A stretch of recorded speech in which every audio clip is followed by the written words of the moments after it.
Pada kuartal pertama 2022 ini, kami di NR sudah melihat ya sepasang laptop gaming dengan prosesor Intel Core generasi 12 tapi di segmen menengah ke atas. Tentu saja, selanjutnya kami juga penasaran dengan laptop-laptop Intel Core generasi 12 tapi dengan budget yang lebih ramah kantong. Salah satunya adalah versi terbaru dari MSI Katana GF66 ini.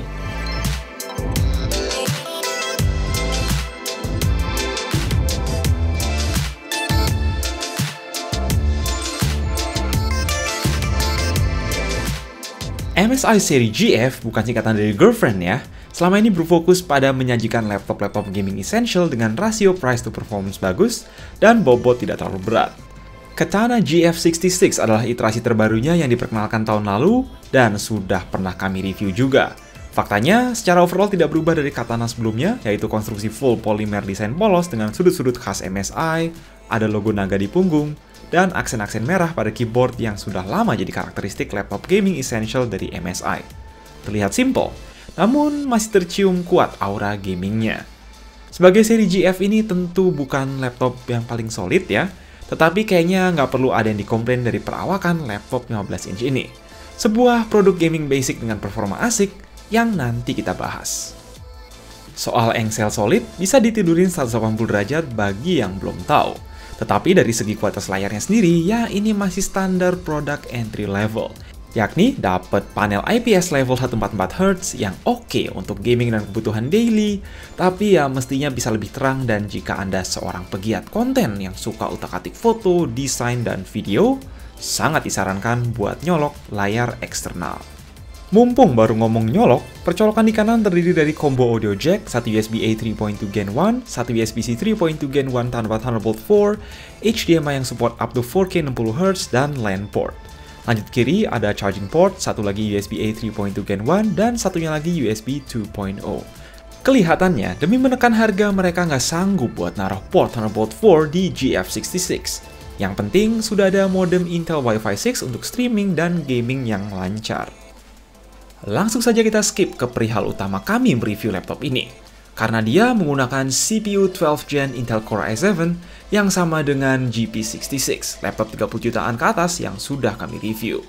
Core i7 12700H ini ditemani GeForce RTX 3050, sang jagoan GPU RTX entry level, RAM 8GB DDR4 yang untuk pengetesan ini kami upgrade jadi dual channel 16GB biar nggak bottleneck, serta ada satu slot SSD PCIe 4 yang udah keisi 512GB.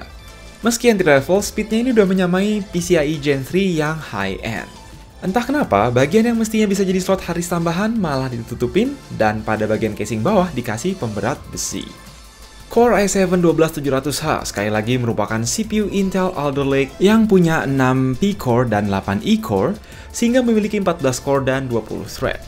Secara skor benchmark single core dan multi-core, awalnya nggak terlihat jauh beda ya sama GP66 yang 30 jutaan. Lebih kenceng dari semua CPU laptop high-end generasi terakhir.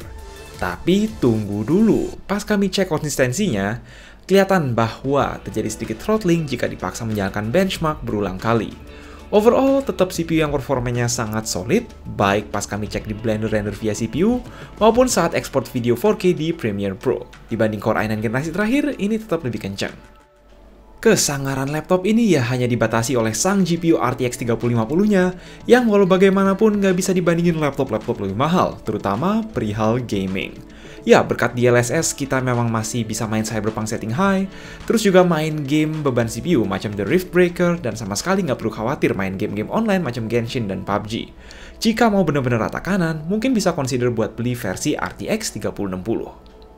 Sejak awal megang laptop ini, kami tentu punya kekhawatiran apakah sebuah laptop entry level bisa menghandle output panas yang relatif tinggi dari CPU Alder Lake terbaru ini, bisa mencapai daya 110 watt sesaat saat turbo. Sekalipun cooler boost dinyalakan, membuang panas melalui 3 heatsink, harus diakui terjadi thermal throttling pada CPU. Namun, penalti performanya tetap nggak seberapa, dan ini nggak terlalu ngaruh juga di gaming. Dibuktikan dengan benchmark tadi bahwa CPU ini, sekalipun ditempatkan dalam laptop yang coolingnya nggak sebagus laptop-laptop flagship, mampu beradaptasi dan mengalahkan chip-chip generasi sebelumnya secara signifikan. Kembali bahas keyboard, ini actually lengkap pakai numpad walau agak sempit, berusaha memaksimalkan luas bagian keyboard untuk ngetik. Jadi, fungsi page up, page down, dan kawan-kawan nyatu di numpad, Sedangkan Cooler Boost dan Crosshair nyatu di tombol panah. Tombol power nyatu di pojok atas. Tidak terdapat pula iluminasi RGB, backlit merah 3 tingkat nggak bisa dirubah warnanya. Di luar itu ya kita dapat touchpad dan speaker standar MSI entry level. Lalu, apakah daya tahan baterai bisa lebih baik dari laptop-laptop Alder Lake yang lebih mahal?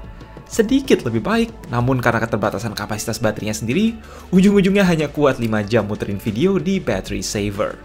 Enaknya sih, secara power brick ini nggak terlalu besar ya. Belum tahu tapi untuk yang versi RTX 3060-nya gimana? Dengan di reviewnya MSI Katana GF66 ini, kami di Nerd Reviews sudah punyalah gambaran kasar bagaimana performa laptop-laptop gaming dengan CPU Intel Gen 12. After all, dalam produk entry level sekalipun, persentase performa yang dikorbankan masih masuk akal. Dan yang penting tetap menjadi upgrade yang worth it sekalipun dari CPU Intel generasi 10 atau 11. Paling kalau ada saran, would be nice, andai laptop harga segini udah kasih layar yang lebih bagus gamutnya, sekaligus ada Thunderbolt 4. Mungkin dari rival-rivalnya. Intinya, Core i7 12700H telah menetapkan standar performa baru, baik di segmen belasan juta maupun puluhan juta. Jika berminat, boleh langsung cek link di deskripsi. Pokoknya, jangan lupa buat like dan share, komen mendang-mending di bawah, jaga kesehatan, and as always, stay safe.